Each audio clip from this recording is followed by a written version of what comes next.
An balimaw an bɛ aw bɛɛ lajɛlen fo an b'a fɔ a ye an bɛ Bamako kɔnɔna la yan nɔ an bɛ Kalaban golf la an nana ka na farafinfura bɔla dɔ fɛ yen nɔ Pharmacope o de filɛ ale bolo ale ka yɔrɔ yɛrɛ tɔgɔ filɛ nin ye 1000 merveilles donc la santé par les plantes chez Jacko donc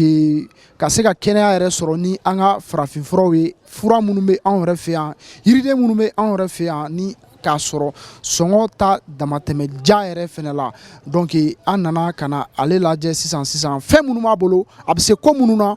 fura minnu bɛ se ka kabako minnu kɛ a ka se ka u fɔ an balimaw ɲɛna bana bɛ minnu na pour que u bɛ se ka furaw sɔrɔ u ka banaw la an bɛna don yɔrɔ in yɛrɛ kɔnɔna la k'a dayɛlɛ sisan ani an balimakɛ an bɛna sigi sisan ka kari ɲɔgɔn na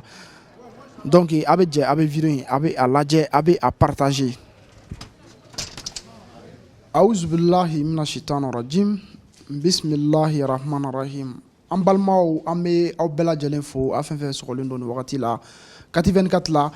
an b'a dɔnna k'a fɔ an ka ɲinini ni an ka wuliliw kɔnɔna ka ban an wulila ka se an balima dɔ ma ale ye farafinfura o dɔgɔtɔrɔ don o pharmacie o b'a bolo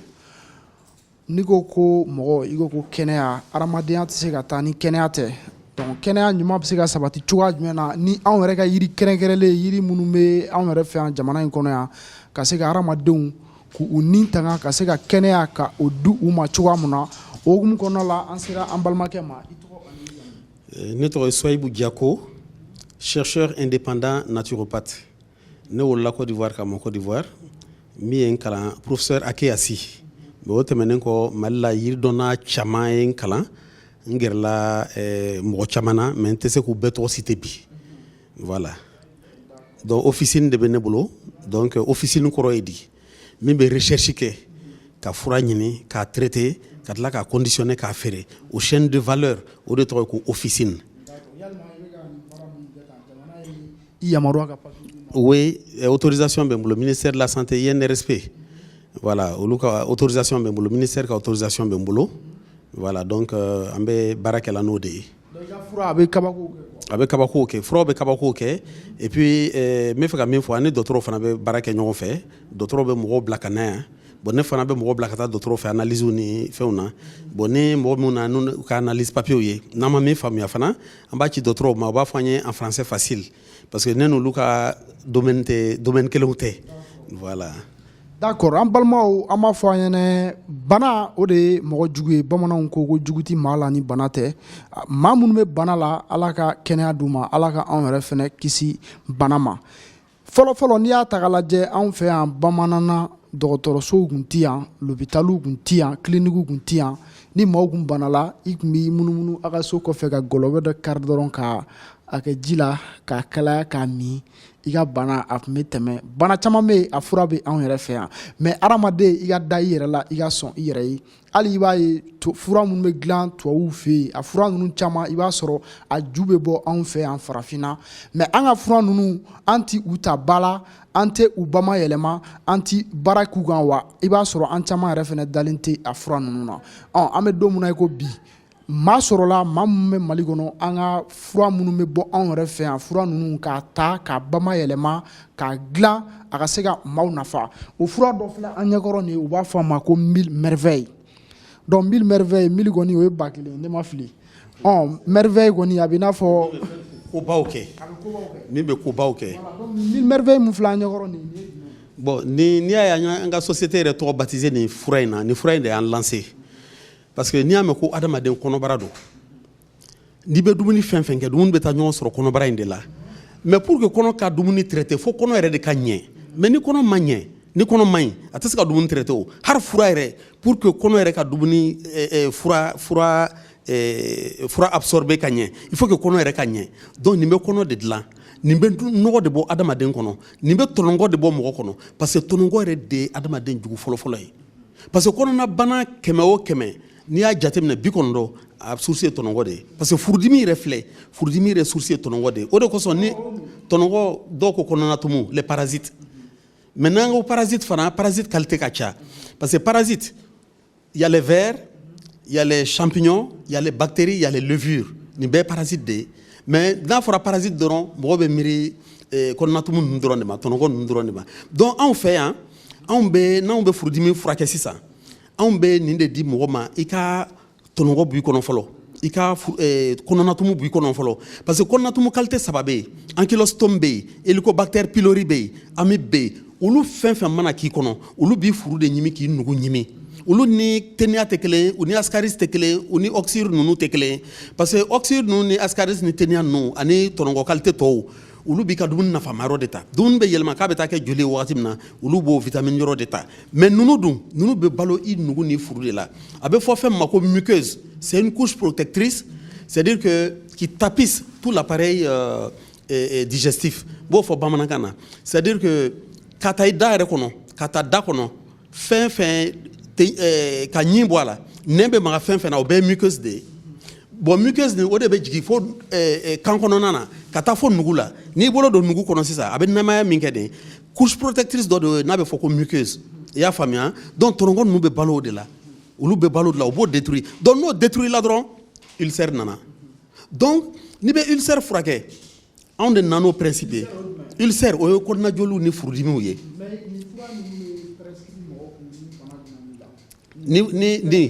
ni furudimi b'i la an b'a prescrire n y'o de fɔ an ka furudimi fura f'i k'i kɔnɔ ko de fɔlɔ ka sɔrɔ ka furudimi fura ta donc nin bɛ kɔnɔ de ko mɔgɔ dɔw bɛ gazi b'u kɔnɔ waati bɛɛ parce que ni kɔnɔnatumu ninnu b'i kɔnɔ le temps de transit des aliments c'est à dire dumuni kan ka yɛlɛma waati min kɔnɔna na o waati bɛ janya n'o janyana dɔrɔn c'est la formation des gaz bon ni gazi bɛ mɔgɔ kɔnɔ dɔrɔn colopathie b'i minɛ constipation b'i minɛ a laban kooko yɛrɛ b'i minɛ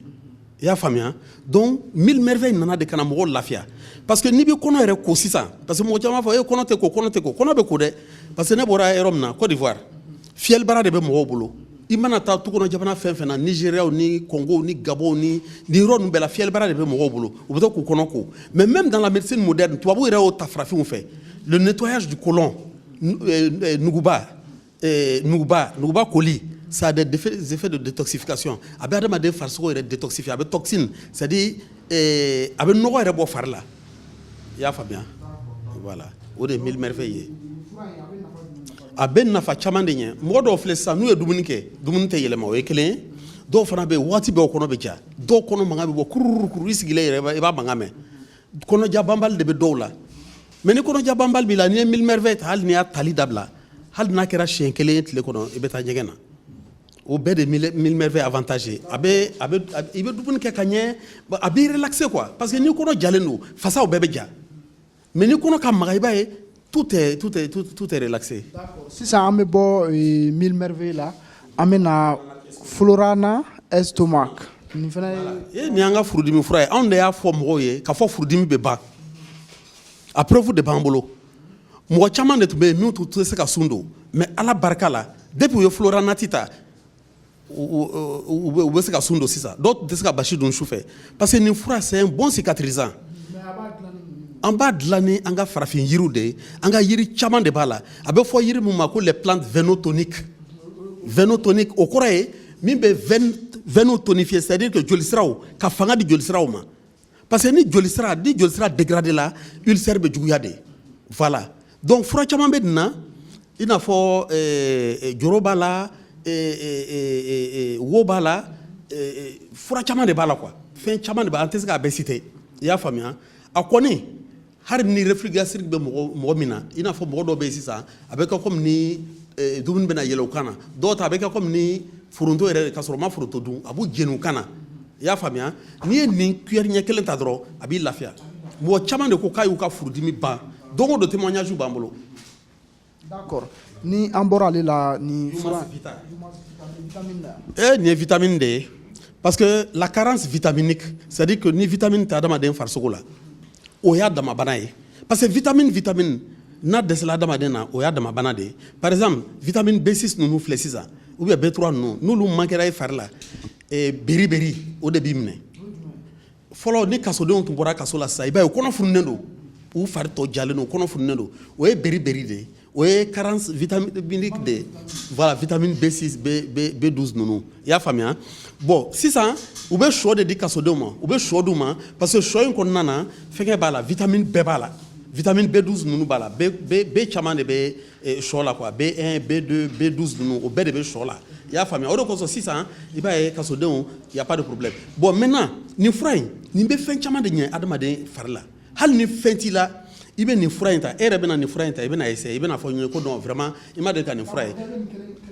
o tɛ problème ye o tɛ problème ye sisan nin fura in filɛ nin ye ni bana fɛn fɛn b'i la n'i ye nin fura in ta k'i yɛrɛ accompagner parce que ni bana fɛn fɛn bɛ adamaden na a b'i farisogo affaibli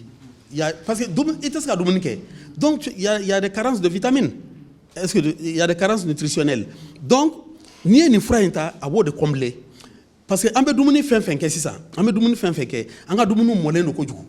donc les vitamines se dégradent bon ninnu dun ye fɛn kɛnɛw de ye an ka fɛn kɛnɛw don fɛn duntaw don i y'a faamuya donc ça va combler la carence vitaminique donc sisan bon fɛn damadamani b'a la par exemple moringa b'a la spiruline b'a la baobab b'a la ani fɛn wɛrɛw tuguni bon ninnu bɛɛ ye complément alimentaire ye c'est-à-dire ninnu bɛ vitalité di farisogo ma i n'a fɔ sisan mɔgɔ dɔw filɛ nin ye téléphone n'u tora ka téléphone fɛgɛ dɔrɔn u ɲɛ bɛ fin u tɛ yeli kɛ heure kelen heure fila dɔrɔn mais n'i bɛ nin ta ça renforce la vision ça renforce la mémoire aussi mɔgɔ dɔw bɛ ɲinɛ waati bɛɛ bon a b'a hakɛ to fana bana ɲɛfɔ don dɛ mɔgɔ mun nege tɛ adamaden mun na i y'a faamuya la libido le manque de libido n'i bɛ nin ta a b'o bɛɛ de di cɛ o muso mɔgɔ mun fana i bɛ hakɛ to toujours bana ɲɛfɔ don ji tɛ mɔgɔ mun na voilà a bɛ ji di a bɛ fanga fana di ni kɔni hali ni fɛn t'i la i kan ka to k'a ta oui parce qu'il y a toutes les vitamines et tous les minéraux en grand concentré nin kan ka ta de waati bɛɛ i kan ka to ka nin ta i ko vitamine C o i ko A o i ko E o a bɛɛ de b'a la minéraux fana bɛɛ de b'a la zinc b'a la phosphore b'a la fer yɛrɛ yɛrɛ de non fer b'a la kojugu oméga 3 fana oméga 3 b'a la oméga 3 ale sɔrɔ man di ale bɛ sɔrɔ généralement jɛgɛtuluw de la jɛgɛtuluw mais oméga 3 bɛ nin na Humas Vita voilà halisa an bɛ taa ɲɛfɛ Habital 72 ni an ka sumaya fura ye bon nin fura ninnu fɛn fɛn filɛ nin ye n ye nin fura ninnu fɛn fɛn yira a la kunnaya tɛ nin fura ninnu si la nin fura ninnu bɛɛ ka di hali n'i y'a di denmisɛn ma ni denmisɛnnin bɛ nin fura ninnu bila yɔrɔ dɔn u b'a ta k'a dun o de y'anw ka avantage ye nin ye pali fura ye a ka di kunnaya foyi t'a la donc dɔw b'a fɔ nin yɛrɛ fura man kunna est-ce que a bɛ se ka mɔgɔ kɛnɛya k'a sɔrɔ a ka teli ka tɛmɛ fura caman kan kunnaya tɛ nin fura ninnu si la kunnaya b'an ka fura fila dɔrɔn de la n'o ye an ka an bɛ s'u ma ok d'accord bon Habital 72 ale bɛ sumaya de furakɛ c'est très rapide n'i y'a ye an ko 72 a traitement 72 heures don 72 heures sumaya mana gɛlɛya cogo cogo ala barika la n'i y'ale ta non i ka sumaya kɔni i bɛ ɲinɛ a kɔ dɛ a ka di a ka teli bon ale fana vitamines b'a la parce que an bɛ complément alimentaire kɛ an ka furaw la hali furudimi fura ye an b'o complément alimentaire kɛ u la pour que u ka farisogo redynamiser quoi. d'accord halisa an bɛ taa ɲɛfɛ nin fana ye jumɛn ye. ni ye tisane typhoïde bon parce que typhoïde cayara sisan kojugu typhoïde cayara typhoïde ye bana gɛlɛn ye donc ni typhoïde bɛ mɔgɔ min na sisan an bɛ nin fura in ta ani ye min bila sisan Habital 72 an bɛ nin den 3 Habital 72 den 4 ani vitamine an bɛ vitamine dɔ fara a kan a ka teli kosɛbɛ dɔgɔtɔrɔ yɛrɛ bɛ mɔgɔ bila ka na an fɛ yan an ka typhoïde tisane kosɔn i y'a faamuya a ka teli typhoïde la kosɛbɛ a ka teli fo ka taa dama tɛ a ye sumaya yɛrɛ fana furakɛ halisa an bɛ taa ɲɛfɛ nin fana ye jumɛn ye. wa n'i ye TCU ye tisane contre l'urée acide urique ye fɛn dɔ ye n'i bɛ sogo dun acide 3 de bɛ sogo la acide urique bɛ yen fɛgɛ bɛ yen n bɛ ɲinɛ acide ninnu tɔgɔ kɔ quoi mais ça va venir voilà donc nin bɛ o acide ninnu a bɛ u baga faga quoi i y'a faamuya a bɛ acide ninnu baga faga donc homocystéine o ye dɔ ye mais troisième a fana tɔgɔ bɛ na voilà acide urique homocystéine o ni acide wɛrɛ bɛ yen tuguni a tɔgɔ bɛ na donc nin bɛ o de bɔ adamaden fari la mɔgɔ dɔw fari sen bɛ to ka funufunu ani arthrose bɛ mɔgɔ dɔw la kibirikundimiw ni fɛnw donc nin bɛ jolisira a bɛ jolisiraw labila voilà k'a nettoyer donc a bɛ o dimi ninnu fana ban i y'a faamuya voilà. halisa an bɛ taa ɲɛfɛ nin fana ye jumɛn ye. bon nin fana ni an tun ye nin de ta. voilà o ɲɔgɔn don tisane tiso. voilà nin ye joro ye nin y'an ka yiri belebele dɔ ye joro nin bɛ bana caman furakɛ nin bɛ sumaya furakɛ c'est un fébrifuge o kɔrɔ ye fièvre mɔgɔ mana yɛrɛyɛrɛ n'i ye mɔgɔ min a bɛ yɛrɛyɛrɛ la n'i ye nin d'a ma sisan a bɛ wɔsi surtout nin nɛnɛ wagati nin na ni mɔgɔ bɛ joro ta e kɔni i tɛ nɛnɛ santi hali dɔɔni a bɛ se k'a kɔrɔbɔ. voilà joro den don quoi voilà voilà joro y'an ka yiri dɔ de ye an ka yiriba yɛrɛ tɛ yiriba tɛ voilà yiriba yɛrɛ tɛ donc sisan n t'a dɔn n b'a fɔ cogo min na yiri fitinin do quoi voilà mais a lili de bɛ ta an b'a lili de ta ka baara kɛ a lili de bɛ ta ka baara kɛ voilà donc joro lili de bɛ ta ka baara kɛ a ka jugu sumaya ma a ka jugu fièvre ma o tɛmɛnen kɔ fana joro ka jugu par exemple ni sa ye mɔgɔ kin sisan u bɛ nin de wele ko safura n'i y'a min a bɛ venin empêcher ka yɛlɛ quoi a bɛ venin empêcher ka yɛlɛ dusukun na i y'a faamuya donso yɛrɛ bɛ nin de mun fari la n'u bɛ taa wula kɔnɔ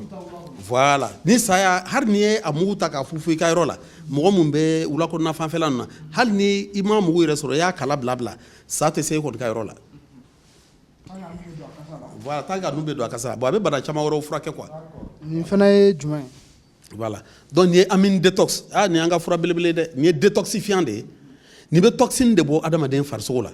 cɛ jala k'a bɛ boli la voilà ni hali cancer n'i bɛ to ka nin ta c'est à dire que ala barika la les germes cancérigènes la a b'olu faga a bɛ mɔgɔ kisi cancer ma a bɛ joli nettoyer ka joli sira nettoyer a bɛ dimiw ban jolisu bɛ adamaden fari yɔrɔ yɔrɔ la parce que n'i y'a mɛn ko dimi b'i fari la dɔrɔn a yɔrɔw la jolisu de bɛ yen jolisu ninnu fana a bɛ fɔ ko thrombose jolisu fitinin dɔw don minnu bɛ fara ɲɔgɔn kan donc ka circulation sanguine ka joli sira boucher mais nin b'o bɛɛ de fɛ a bɛ cholestérol fana kɛlɛ fasadimi cholestérol o ye tulu ye tulu jugu n'a bɛ adamaden fari la sisan nin b'o kɛlɛ a bɛ fasadimi kɛlɛ a bɛ faridimi yɛrɛ furakɛ a bɛ adamaden soulager kosɛbɛ mɔgɔ min tɛ se ka sunɔgɔ a b'i lasunɔgɔ ka ɲɛ vraiment ça détend ko denbasinji denbasinji an sera belebele ma sisan ne yɛrɛ dɔnna ni fura min yɛrɛ ye o ye denbasinji de ye ne de denbasinji vocal kɛ ni mɔgɔ min tɛ n dɔn je profite pour me présenter a bɛ denbasinji vocal min mɛnna mɔgɔ dɔw ye a vocal yɛrɛ ta k'a bila u ka sitew kan u b'a exploiter la u bɛ YouTube kan u bɛ Facebook ni fɛnw kan mais ne voix de b'a kan ça fait 14 minutes et quelques dɔw y'a ta k'a bila TikTok kan sisan u ye dɔɔni ta a la 3 minutes donc ne de ye denbasinji kɛ denbasinji ne ɲininka ne bɛna e ko ne ma ko a bɛ bana jumɛn de furakɛ ne fana bɛ question min poser a tɛ mun de furakɛ ne yɛrɛ kɔni bɛ bana kelen min dɔn denbasinji tɛ min furakɛ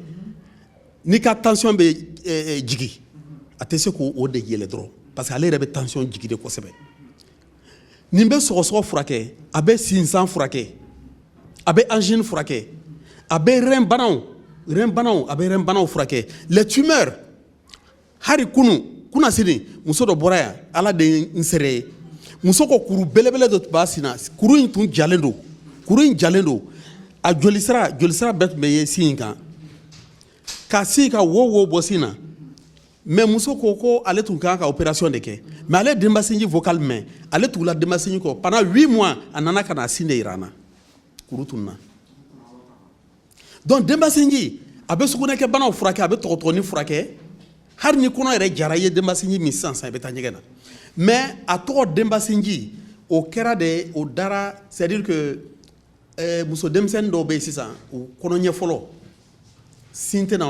tɛ na o sin na u bɛ taa fɛnw mun a la ko tumu b'a sin na nin b'a la a bɛ se ka semaine kelen kɛ sanni sinji ka na mais n'i ye denbasinji d'a ma sisan les minutes qui suivent n m'a fɔ les heures qui suivent les minutes qui suivent sinji bɛ na o de kosɔn u ye fura in tɔgɔ da ko denbasinji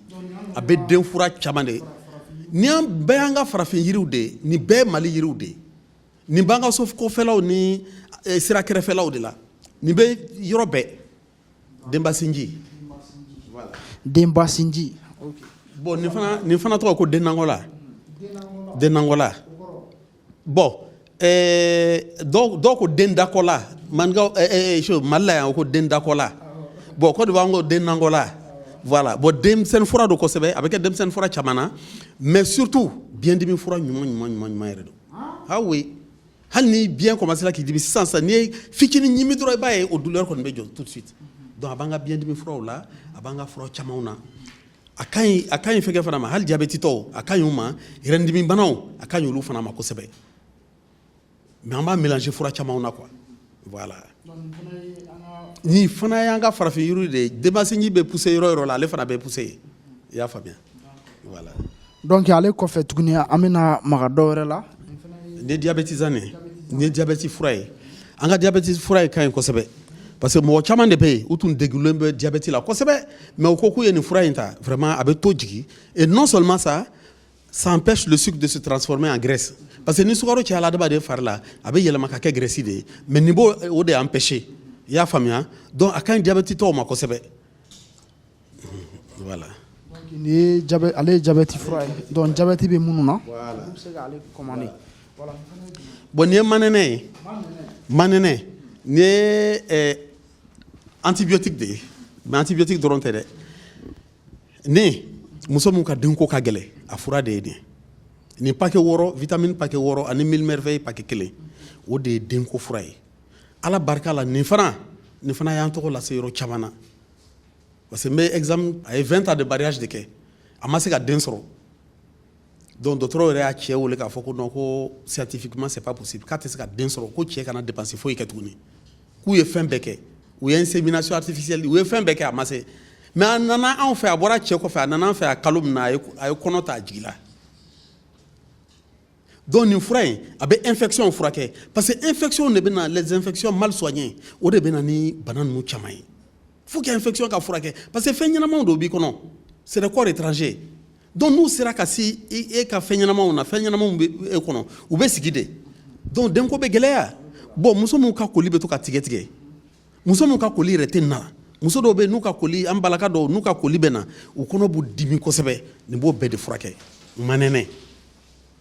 nin ye furaba ye dɛ nin ye furaba ye a bɛ hali angine furakɛ angine bɛ mɔgɔ mun na a b'o furakɛ mais cɛ yɛrɛ b'a ta muso b'a ta parce que bana caman de bɛ yen sopisiw bɛ yen gonocoxiw bɛ yen blenorragiw bɛ yen candidose leminɛnpo tɔgɔ de ko candidose maintenant n'a juguyala a bɛ mɔgɔw da furufuru ko candidose buccale o bɛ sɔrɔ par contact i bɛ hakɛ to kafoɲɔgɔnya fɛ o bana ninnu bɛ se ka sɔrɔ i y'a faamuya bon a dɔw fana bɛ yen ni mɔgɔ dɔ ye sugunɛ kɛ n'a b'a la ni e bɔra a tigi nɔ kan a bɛ se k'i minɛ ni kora ni dɔw ka fu ye ou bien u ka serviette ou bien k'u ka culotte don a bɛ se k'i minɛ o n'a ɲɔgɔnnaw i y'a faamuya voilà manɛnɛ ouais nin fana ye jumɛn ye bon nin ye antibiotique ye nin fana bɛ sugunɛkɛ banaw caman furakɛ nin bɛ sugunɛkɛ bana caman furakɛ mais surtout infection pulmonaire a ka jugu o de ma ka tɛmɛ fɛn bɛɛ kan o ye fɔgɔfɔgɔdimi de ye fɔgɔfɔgɔdimi ni fɔgɔfɔgɔdimi bɛ mɔgɔ min na ou bien kaliya yɛrɛ bɛ mɔgɔ min na ko a b'a sɔgɔya fo ka taa bɔ a kɔ la hali ni ye nin cuillère ɲɛ kelen d'a ma sisan a b'a f'i ye ko non ko kabako don a b'a ban de pewu a b'a ban a bɛ fɔgɔfɔgɔdimi ban de vraiment nin fura in a ka teli a bɛ microbe de faga ka bɔ adamaden fari la ni ɲindimi b'i la sisan a k'i da kɔnɔ dɔrɔn k'i da kucukucu n'a ye et puis ka dɔ min dimi yɛrɛ fan o fan mana kɛ adamaden la n'i y'ale ta dɔrɔn a bɛ dimi yɛrɛ ban o b'a wele tubabu b'a wele bon a tɔgɔ scientifique c'est fagarazantoxyloïde mais fɛnkɛw y'a da la tubabu français y'a da la ko l'aspirine du pauvre parce que aspirine bɛ douleur calmer cogo mun na ale fana b'o ɲɔgɔn kɛ quoi i y'a faamuya voilà voilà bon nin ye anti-asthmatique ye nin y'an ka sinsan fura ye nin sinsan fura in fana ala barika la fura ɲuman don a bɛ sinsan traité ka ɲɛ cuillère fitinin ɲɛ kelen sɔgɔma ɲɛ kelen tile fɛ ɲɛ kelen su fɛ ka kɛ fɛn kalama dɔ la i bɛ ɲinɛ i ka sinsan kɔ hali ni sinsan ye san joli de k'i la a traitement a fura ɲuman de ye nin i y'a faamuya voilà voilà nin ye tisane africana ye tisane africana o fana an ka yiri caman b'o la hali fɛngɛ yɛrɛ b'o la a tɔgɔ di dendangola b'a dendubasinji b'a la yiri caman b'a la nin bɛ rɛnbanaw de furakɛ rɛnbana i y'a faamuya voilà insuffisance rénale bɛ mɔgɔ mun na ni ani calcul rénaux ninnu voilà nin bɛ o fura o de furakɛ voilà a fura fana c'est très très bon cuillère kumaba ɲɛ kelen n'i y'a infuser c'est à dire ka ji wulilen k'a kan k'a bila miniti dama dama miniti 5 miniti 10 ka a remuer ka a surundu i n'a fɔ te bɛ surundu cogo min ka a filtrer ka sɛnsɛn i b'a ji tilan 2 ye ka tilancɛ min sufɛ ka tilancɛ min sɔgɔma ou bien n'i y'a daminɛ sɔgɔma de tilancɛ sɔgɔma tilancɛ sufɛ mais an ka furaw bɛɛ bɛ taa n'i tilala dumuni na voilà bon nin y'an ka koko fura ye anw de fana b'a fɔ mɔgɔw ye k'a fɔ ko koko voilà furabɔla cayara mais furaw tɛ kelen ye anw ka koko fura ye furaden 2 de ye nin bɛ yen ani fura dɔ bɛ ko manɛnɛ sucré koko n'a sera k'a fɔ ko opération de kan ka kɛ o y'a sɔrɔ kooko juguyara mɔgɔ dɔw bɛ n'u taara ɲɛgɛn na i b'a fɔ k'i ye sɛ de kan tigɛ joli bɛ surundu de ka bɔ o y'a sɔrɔ kooko juguyara fa kan ka opérer kooko bɛ sɔrɔ kɔnɔja fɛ a bɛ sɔrɔ kɔnɔja fɛ a bɛ sɔrɔ kɔnɔboli fɛ parce que n ye muqueuse min f'i ye min bɛ nugu protéger a tɛ nugu yɛrɛ protéger a bɛ veine de protéger parce que joli siraw de bɛ nugumisɛnnin ninnu na i y'a faamuya donc ni muqueuse dégradée la sisan kooko bɛ na est-ce que tu vois adamaden yɛrɛ partie dɔw yɛrɛ bɛ yen a bɛ fɔ ko hémorroïde ni kooko yɛrɛ tɔgɔ la dara o la donc crise hémorroïdaire ninnu sisan u bɛ fɛngɛ de kan u sigilen bɛ fɛngɛ de kan joli sira dɔ de kan donc ni joli sira in de touché la ni inflammation kɛra a la dɔrɔn ni joli sira ninnu de fununa sisan inflammation kɛra a la donc a bɛ fɔ ko kooko i y'a faamuya donc ni kɔnɔ bɛ ja kojugu i y'a dɔn banakɔtaa b'a fɔ k'a bɛ bɔli min kɛ donc a bɛ veine joli sira in a b'o bɔsi a b'o kɛ joli ye bon ni kɔnɔ fana bɛ boli kojugu i y'a dɔn gazi de bɛ yen donc o fana bɛ se ka fɛngɛ kɛ o fana bɛ se ka joli bila fɛngɛ in na joli sira in na donc kɔnɔja kɔnɔboli o fila bɛɛ bɛ se ka joli bila joli sira la mais a fura ɲɛnama de ye nin an ka nin ko fura ye mais n'a juguyara fo a fɔra ko opération de kan ka kɛ anw b'a fɔ ko opération tɛ kɛ ni ye 600 dɔ ye 600 1000 fura fila 1000 fila fura o b'i ka kooko traité ala barika la k'a sɔrɔ i ma opération kɛ anw de y'a fɔ a preuve caman b'a bolo oui manɛnɛ sucré ani an ka kooko fura ye voilà voilà an ka fura fɛn fɛn bɛ yen n'a bɛ dun ten a furaw ka di sukaro b'u la mais n'an y'a sukaro tanw kɛ parce que diabète bɛ mɔgɔ minnu na bon nin ye situlu fana ye nin y'an ka situlu ye situlu kɔni situlu tɛ yira mɔgɔ la tuguni mais n bɛna dɔɔni fɔ situlu kan parce que coronavirus daminɛ na n ye exposé kɛ situlu kan parce que mɔgɔw ye ne dɔn ni exposé de ye sanni u ka n ka furaw dɔn mɔgɔ caman ye n voix mais o ma ɲɛ n ye zira kɛ n ye situlu kɛ n ye tile yɛrɛ les bienfaits du soleil k'i da joona n y'o exposé kɛ n ye yiri caman exposé kɛ a bɛ mɔgɔw ka téléphone na donc n tun ye situlu exposé kɛ situlu nin ye fɛn barikama ye dɛ surtout nin nɛnɛ in na bɛɛ kan ka to ka situlu mun hali n'i bɛ da su fɛ situlu mun i ɲɛda la n'i kun na n'i kan n'i disi i bɛ situlu dɔ k'i nun na dɔ k'i nun kɔnɔ i ka dɔ kunu parce que situlu n'i y'a fɛgɛ sisan a bɛna phénomène dɔ de déclencher parce que ça va susciter la création du mucus o kɔrɔ ye ko nunji o de ye mucus ye c'est la première barrière de sécurité de l'appareil respiratoire nunji in dɛ nunji rôle min b'a la i m'a ye n'i donna yɔrɔ dɔ la ni foronto bɛ yen ou bien ni sisi bɛ sisan i bɛ commencer ka tiso i bɛ fɛngɛ parce que i cerveau a b'a détecter k'a fɔ ko danger dɔ bɛ yan o man ɲi i poumon ma o man ɲi i cerveau ma donc ale bɛ se ka fɛn min bila ka na première barrière de sécurité o ye mucus de ye nunji in de bɛ na nunji tɛ bana ye o mura yɛrɛ tɛ bana ye o mura bɛ comme ni kunkolo ni fɛngɛ ni vidange de bɛ kɛra tu vois non donc o mura min bɛ na sisan a bɛ na ka na fɛnw de kunbɛn i y'a faamuya donc hali virusu même les virus o de kosɔn coronavirus daminɛ na n y'a fɛngɛ mɔgɔ dɔw ye tɔn ne la ko o bɛ se ka fɛngɛ kunbɛn cogo di a b'a kunbɛn parce que oui situlu kelen parce que n'a ye mucus ni mucus commencera ka bɔ sisan ça va piéger les virus et les bactéries u tɛ se ka yɛlɛ tuguni o dun bɛ kɛ de façon continuelle donc c'est pas possible u tɛ se ka don ça c'est démontré scientifiquement i y'a faamuya voilà i m'a ye hali ni poussière bɛ yen sisan mucus bɛ na nunji bɛ na poussière o sisi o gazi o fɛn fan o fan si c'est nuisible pour le corps automatiquement nunji bɛ na mucus nin bɛ na i y'a faamuya donc mucus nin bɛ appareil respiratoire bɛɛ de protéger i y'a faamuya parce que coronavirus yɛrɛ filɛ sisan n'a donna adamaden na n'a donna o virus yɛrɛ tɛ mɔgɔ fa o mais ni virus sera ka don ça laisse la place aux bactéries bactéries ninnu de microbes olu de bɛ poumon attaquer sisan n'u le poumon attaquer poumon yɔrɔ dɔ bɛ yen a bɛ fɔ o ma ko alvéole c'est là que se font les échanges gazeux oxygène bɛ don o de fɛ gaz carbonique bɛ bɔ o de fɛ donc n'u y'a attaquer dɔrɔn c'est fini i tɛ se ka respirer tuguni o de la i bɛ fiɲɛ ɲini i t'a sɔrɔ donc o de la an b'a fɔ mɔgɔw ye hali ni fiɲɛ tigɛr'i la sisan situlu k'i nun na i b'a ye automatiquement fiɲɛ bɛ i bɛ commencer ka respirer fiɲɛ bɛ na i b'a ye denmisɛnnin filɛ nin ye sisan denɲɛni a bɛ a tɛ se ka respirer mura b'a la u bɛ se ka situlu don a nun na i b'a ye ça passe depuis l'antiquité adamadenw bɛ virusiw traité avec les huiles essentielles. Il y a famille. Chitulu est tout le barcaman de. Mais ni chitulu flessi ça. Quand tu fais recherche sur Google là, il y a peu d'études qui sont réalisées là-dessus. Quand on a la étude là chitulu ka. Ni en bas d'or chitulu be fait minke. Wallahi tu vas bouta santa sur en fait. Ou ta santa sur te chitulu santa sur en fait. Chitulu be fait chama neke. Chitulu ça rajeunit la peau. C'est-à-dire que il farso demseniade. Parce que allez be fissure, les fissures, allez be fissure datoude, allez be farso datoude. Kasoro tout le chamambe ou be farso perende. Ça protège la peau parce qu'il y a des antioxydants. Antioxydants qu'on aurait dit. C'est-à-dire que anti-rouille,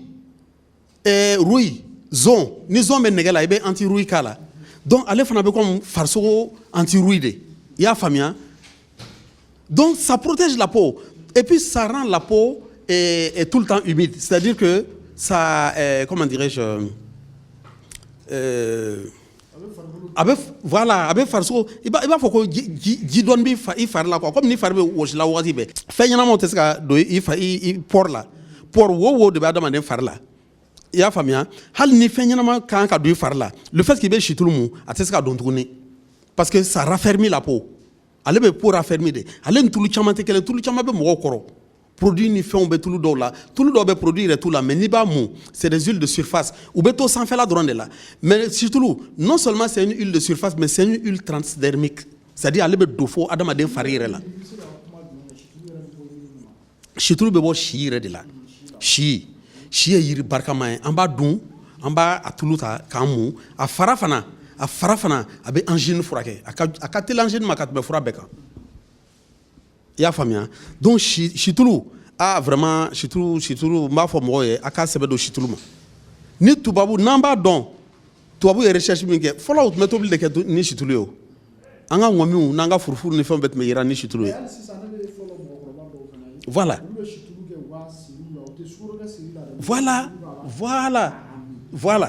tu vois non parce que chitulu là élément chama de ban ala nyo de fo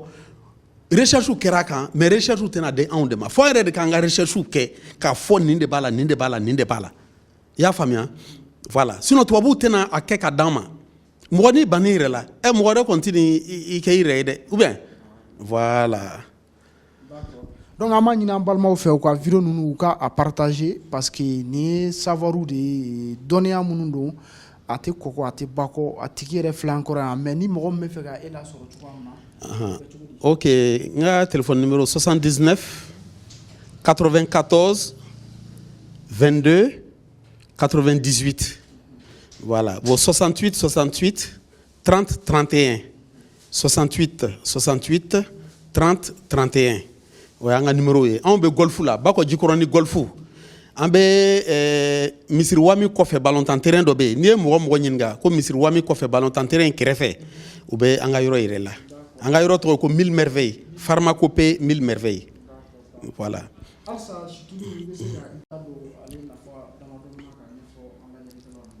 Chitulu ne bɛ chitulu kɛ hadi ɲɛna n bɛ to ka chitulu yɛrɛ kɛ ɲɛna a bɛ nɔgɔ sama ka bɔ ka to ka chitulu kɛ ɲɛna a bɛ nɔgɔ sama ka bɔ. Nyo de fie ni chitulu ki i farire là c'est-à-dire que ça nourrit la peau ale be fari balo c'est-à-dire parce que fari reflet assèchement modo be fari be to ka premprende ou fari be to ka prempre ani modo be ye produit mun kojugu mais o ma dala o ka chitulu essayer produit mo mo fari kien aka to ka chitulu nyuma aka to ka chitulu nyuma ta aka a fari munaye mais fen kelen fana fo ka gelea sani ka parfum mourir là parce que parfum nous en bas composition donc et ka don Google la drogue a afflé les méfaits du parfum ou bien les dangers du parfum ou bien parfum composition refiée fin d'eau de parfum na donna na afena damadena abeti fari la directement il joli la directement donc ça toxine bas de parfum na ya famia. Donc, avec ce qu'on a arthrose, toxine nous beta loger que le tout de là. Ya famia, toxine abe ambalaka chamaka denko ka gelebi. An falaka o fana an yɛrɛ denko ka gele ni chama be bo parfum ne la. Ou be safne kasaduma baw. Ya famia parce que produit dɔw de b'a la. i y'a faamuya donc n b'a fɔ mɔgɔw ye ka gɛlɛya ni mɔgɔ kan ka parfum mun i kamakɔrɔla la sisan situlu ta situlu kasa tɛ min na parce que mɔgɔ caman bɛ siran situlu ɲɛ ko kasa ko kɔsɔn anw ka situlu kɔni kasa t'a la du tout situlu caman fana bɛ mɔgɔw bolo sugu la kasa t'a la situlu bɛ mɔgɔw bolo kasa t'a la donc a bɛ situlu ɲini kasa tɛ min na a k'i kamakɔrɔla la n'i y'a k'i kamakɔrɔla la sisan parfum mun cogo min k'i diya a tɛ don i fari la parce que n y'o de fɔ situlu bɛ phénomène dɔ de déclencher ça irrigue la peau c'est-à-dire que fɛnkɛ wɔsiji dɔ de bɛ to ka bɔ est-ce que tu vois donc ni wɔsiji bɛ to ka bɔ ni fɛn min kan ka don o tɛ se ka don tuguni o tɛ se ka don donc wɔsiji yɛrɛ acide ni fɛn mun b'a la o yɛrɛ fana bɛ se ka fɛn caman de neutraliser n'u tɛ se ka don adamaden farisogo la i y'a faamuya donc situlu n'an ko k'an bɛ situlu bienfɛw fɔ an bɛ tile ban la an bɛ su ban la k'a sɔrɔ an m'a da yɛrɛ ma don a la kosɛbɛ nin ye situlu dilannenw de ye nin y'an ka situluw de ye est-ce que tu vois n'an nana yan an tɛ fɛn caman kɛ parce que situlu dilancogo ka ca dɔw bɛ situlu dilan kasaba de bɛ k'a la dɔw bɛ situlu dilan a ka kunna mais nin situlu ninnu bɛ nin dilan cogo min na a ka d'an ma kasa t'a la kunnaya foyi t'a la i y'a faamuya nin bɛ se ka dun yɛrɛ ne bɛ situlu kunu don o don n bɛ situlu kunu don o don ne bɛ mun situlu de la i y'a faamuya voilà mɔgɔw b'a fɔ ko situlu bɛ mɔgɔ fin dɛ c'est pas vrai situlu tɛ mɔgɔ si fin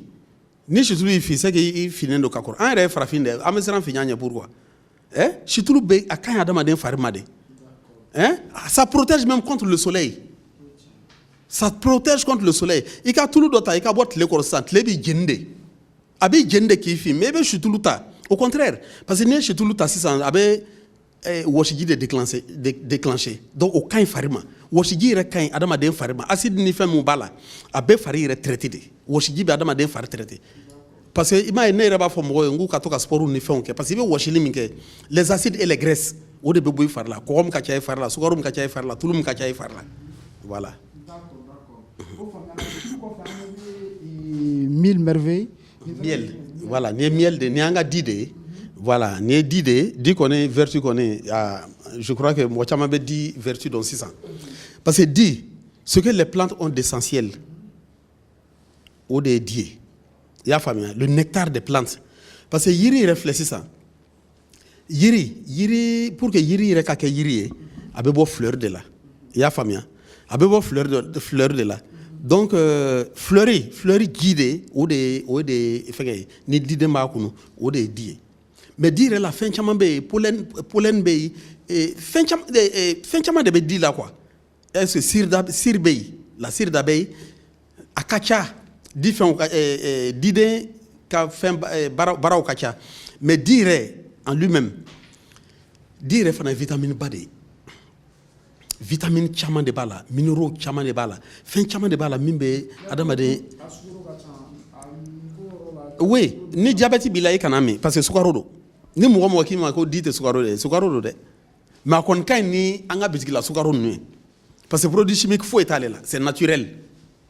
voilà c'est naturel